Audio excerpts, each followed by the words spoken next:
ನಮಸ್ಕಾರ ಸ್ನೇಹಿತರೆ. ಹಾವು ವರ್ಷಕ್ಕೆ ಎಷ್ಟು ಸಲ ಪೊರೆ ಬಿಡುತ್ತೆ ಅಂತ ಪ್ರಶ್ನೆ ಕೇಳಿದೆ. ಅದಕ್ಕೆ ತುಂಬ ಜನ ಅದ್ಭುತವಾದ ಉತ್ತರ ಕೊಟ್ಟಿದ್ದೀರಾ. ನನಗೆ ತುಂಬ ಸಂತೋಷ ಆಯಿತು.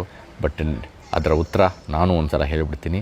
ಅಡಲ್ಟು ಅಂದರೆ ದೊಡ್ಡ ಹಾವು ಇದ್ದಾಗ ಸುಮಾರು 3ರಿಂದ 5 ಸಲ ಪೊರೆ ಬಿಡ್ಬೋದು. ಅಂದರೆ 2ರಿಂದ 3 ತಿಂಗಳು ಇಲ್ಲ 4 ತಿಂಗಳಿಗೆ ಒಂದು ಸಲ ಪೊರೆ ಬಿಡುತ್ತೆ.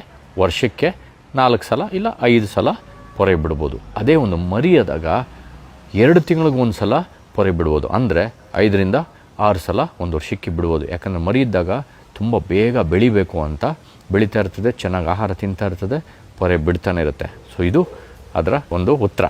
ಅದರ ಜೊತೆಗೆ ಇನ್ನೊಂದು ವಿಷಯ ಹೇಳ್ತೀನಿ ಅಂತ ಹೇಳಿದ್ದೆ, ಪೊರೆ ಯಾಕೆ ಬಿಡುತ್ತೆ ಅಂತ. ಹಾವು ಯಾವುದೇ ಒಂದು ಪ್ರಾಣಿನ ಅಂದರೆ ಅದರ ಆಹಾರ ಇಲಿ ಆಗ್ಬೋದು ಇಲ್ಲ ಪಕ್ಷಿನ ಆಗೋದು ಏನಾದರೂ ಹಿಡಿದು ತಿನ್ನೋಕ್ಕೆ ಪ್ರಯತ್ನ ಮಾಡಿದಾಗ ಆ ಇಲಿ ಏನಾದರೂ ಆ ಹಾವಿಗೆ ಕಚ್ಚಿದ್ರೆ ಅದರದ್ದು ಮಾಪುಗಳು ಅಂದರೆ ಆ ಸ್ಕೇಲ್ಸು ಡ್ಯಾಮೇಜ್ ಆಗುತ್ತೆ. ಆ ಡ್ಯಾಮೇಜ್ ಕೂಡ ಫಿಕ್ಸ್ ಆಗುತ್ತೆ. ಅಂದರೆ ತನ್ನ ಗಾಯನ ಸರಿಪಡಿಸ್ಕೊಳ್ಳೋಕ್ಕೂ ಈ ಪೊರೆ ಬಿಡುವ ಒಂದು ಪ್ರಾಸೆಸ್ ಸಹಾಯ ಮಾಡುತ್ತೆ. ಅದರ ಜೊತೆಗೆ ಮುಖ್ಯವಾಗಿ ಉಷ್ಣಾಂಶ, ತೇವಾಂಶ ಮತ್ತು ಎಲ್ಲಿದ್ದಾವೆ, ಯಾವ ವಯಸ್ಸು, ಯಾವ ಸ್ಪೀಶೀಸು, ತುಂಬ ವಿಷಯಗಳು ಇದರಲ್ಲಿ ಇನ್ವಾಲ್ವ್ ಆಗಿರ್ತವೆ. ಬಟ್ ಎಲ್ಲ ವಿಷಯಗಳನ್ನು ತುಂಬ ಚೆನ್ನಾಗಿ ಕೆಲವರು ಉತ್ತರ ಕೊಟ್ಟಿದ್ದಾರೆ. ಅವ್ರಿಗೆಲ್ಲರಿಗೂ ನನ್ನ ಶುಭಾಶಯಗಳು.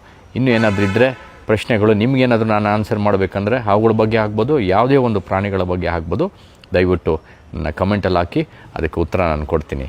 ಧನ್ಯವಾದಗಳು. ಎಲ್ಲರೂ ಒಳ್ಳೆಯ ಉತ್ತರ ಕೊಟ್ಟಿದ್ದೀರಾ.